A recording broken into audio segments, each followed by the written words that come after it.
கத்தக்கூடாது கத்தக்கூடாது கத்தவே கூடாது. உன்னை மஞ்சள் தடவி மிளகாய் தடவி போட்டு வானல போட்டு இன்னைக்கு ஒரு புடி பிடிக்க போறோம். கத்தக்கூடாது கத்தக்கூடாது. கம்முனு இங்க வந்துடுற, நம்ம வீட்டை விட்டு இங்க வந்துடுற.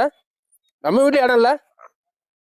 தடவை யாரு விட கோழி யாரு புடிச்சு என்ன பண்றீங்க? ஏன்னா எங்க வீட்டு கோழி நவரு எட்டப்பனா கோழி கீழே விடுப்பா, எங்க வீடு கோழி எங்க நீ வேற உன்ன கீழே விடுப்பா. ஏன்னா என்ன பிரச்சனை இதே மாதிரி தானே எங்க கோழி வாரம் காணாத போகுது. இதே மாதிரி தான் பண்ணிக்கிறேன். வெளியே போப்பா. நீ முதல்ல சட்டத்தை கையடா ஏதோ தெரியாம புடிச்சா விட்டுற. அதுக்கு சட்டெல்லாம் பிடிக்கூடாது. அங்க என் வீடு கோழி புடிச்சா நான் சட்டை தான் வெளியே போ. அது ரைட்டா உங்க வீட்டு கோழி எல்லாம் கோழி ஒரே மாதிரி இருக்குதுன்றதால பிடிச்சாச்சே. இதே மாதிரிதான் எங்க கோழியும் காணாத போகுது. கேட்டா நாய் பிடிச்சும் போது குரங்கு பிடிச்சும் போது சொல்றானுவ. அத நீ சொல்லாத.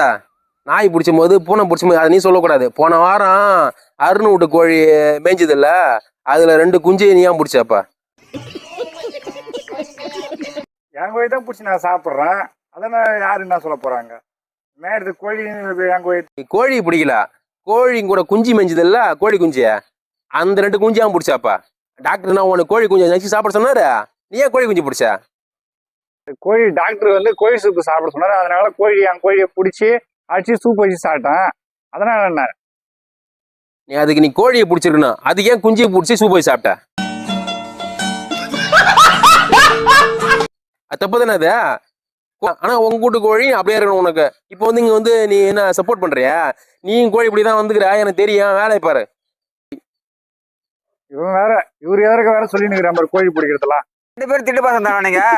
சின்ன பசங்க வாடாங்க. சின்ன பசங்க வாடாங்க. உள்ளார என்ன பண்றீங்க? பரிசு இருக்கிறோம்.